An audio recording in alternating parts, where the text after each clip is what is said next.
So, I'm going to bet you learned in biology class that mitochondria are the powerhouse of the cell, right? And look, that's not wrong, but it's a massive oversimplification. It's kind of like calling the entire internet just an email machine. Today, we're going to blow past that simple definition and get to the real story. And it's a story that directly connects your thoughts to your cells, and it might just give you way more control over your own energy than you ever thought possible. And it all starts with this discovery that honestly sounds like something out of science fiction. Get this. Researchers at Columbia University found that for some people, gray hair wasn't a one-way street. They looked at individual hairs under a microscope and found hairs that had turned gray and then, partway up the strand, started growing in their original color again. I mean, wow. This totally flips the script on aging being some kind of inevitable decline. So how on earth is that even possible? Well, the study found a direct, measurable link. These color changes lined up perfectly with periods of psychological stress in people's lives. When stress shot up, the hair lost its pigment. When the stress went away, the color came back. Now, this isn't just some weird little fact. It is a massive clue. It reveals this incredibly powerful physical connection between our minds and our most basic biology. And to solve this mystery, we first have to rethink what energy even is. To really get to the bottom of this whole graying hair puzzle, we've got to tackle a question that sounds simple but is actually pretty deep. What is energy really? I mean, we talk about having energy all day long, but even physicists have a tough time defining it. We need a better, more useful way to think about it, especially when it comes to our own bodies.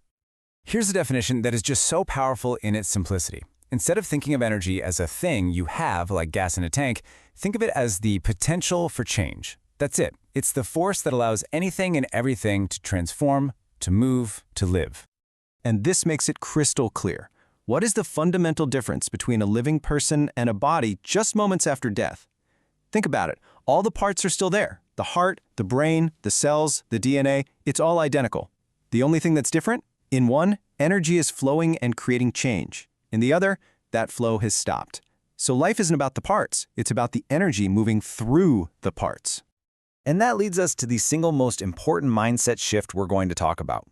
We have to stop thinking of ourselves as nouns, as a body that has energy, and start thinking of ourselves as verbs. We are a process. We are a flow. We are the constant transformation of energy. This isn't some mystical idea. It's straight-up biochemistry. And the conductors of this whole symphony? Well, that's where our mitochondria come in. Okay, so if we are a flow of energy, what's directing that flow? Let's zoom right down to the cellular level and pull back the curtain on what our mitochondria are really doing. Trust me, it's a whole lot cooler than just being a simple powerhouse. You see, that whole powerhouse myth makes them sound like a dumb power plant, just cranking out one product all day long. But the reality is so much more sophisticated. Your mitochondria are more like intelligent energy transformers. They take in the raw fuel from food and oxygen, and then they make decisions. They decide what that energy needs to become and where it needs to go. The best analogy is to think of it like Morse code. The raw electricity flowing into the telegraph machine, that's like the calories from the food you eat. By itself, it's just meaningless static. The mitochondrion is the skilled operator. It takes that raw energy and taps it out into specific, meaningful patterns. And those patterns become the language of your body, things like the molecule ATP to make a muscle contract, or a hormone to carry a message, or the building blocks to repair a cell. They are literally turning raw energy into the instructions for life itself. Okay, so if our mitochondria are the operators tapping out the messages of life, who's telling them what message to send? What instructions to tap out? The answer is, well, it's pretty mind-blowing. It's you. It's your mind. Your psychological state is the one giving the orders. 7%. What could this number possibly mean? Well, it turns out it represents one of the single most empowering statistics in all of human biology. That's right. The absolute best, most comprehensive studies we have show that only about 7% of how long you live is baked into your genes. The other 93%? That's determined by your lifestyle, your environment, and yes, your thoughts and feelings.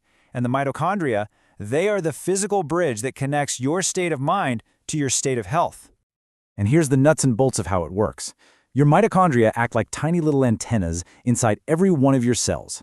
They are constantly listening to the signals swirling around them, and that includes all the hormones and neurotransmitters created by how you feel. So feelings of purpose, joy, and well-being, they send signals that literally strengthen your mitochondria. But chronic stress, that sends a constant alarm signal that damages them and makes them less efficient. This brings us to a really practical, everyday concept. Think of your body as having a daily energy budget. Just like with money, you only have a certain amount to spend each day, and every single thing you do requires a withdrawal. You have to make choices about where that energy goes. Now, your budget is mostly divided into 3 big spending categories. First, you've got your vital costs. This is just the energy to keep the lights on, heart beating, lungs breathing, brain humming along. Second, you've got stress costs. This is the energy you spend dealing with threats, both real and perceived. And yeah, worrying about a work deadline costs very real biological energy. And third, you have growth and repair. Building new cells, healing tissues, basically all the long-term maintenance projects. And boom, here it is. This brings us right back to our gray hair mystery. Your daily budget is finite, so when your stress costs go through the roof because of a tough week or a tough year, that energy has to be pulled from somewhere else. And the first department to face budget cuts is always growth and repair. Your body literally says, we're in survival mode. We don't have the energy to spare for long-term projects like making hair pigment. But if you reduce the stress, you free up that energy, and it can flow right back to those repair jobs. You've experienced this your whole life. Just think about the last time you were really sick. That crushing fatigue, the fact that you couldn't care less about food, that's not a mistake. That's an incredibly intelligent, energy-saving strategy. Your body is forcing you to shut down all non-essential activity so it can redirect every last drop of energy from its budget toward fighting the infection. It's the energy economy in action. So, after all of this, what's the big takeaway? How can we actually apply this knowledge to feel and live better? Well, it all comes back to that first big mindset shift we talked about. Your health isn't just about the static parts, your genes, your organs, your cells. It's really about the dynamic processes that connect them all. It's about the flow of energy through your system. It's about becoming a better manager of your own energy budget, proactively reducing those stress costs so you can invest more in growth, in repair, in thriving. And that leaves us with one final big question. We've seen that where we place our attention, our psychological state, directly tells our mitochondria how to spend our energy. It literally directs the flow of life inside of us. So the choice is really yours.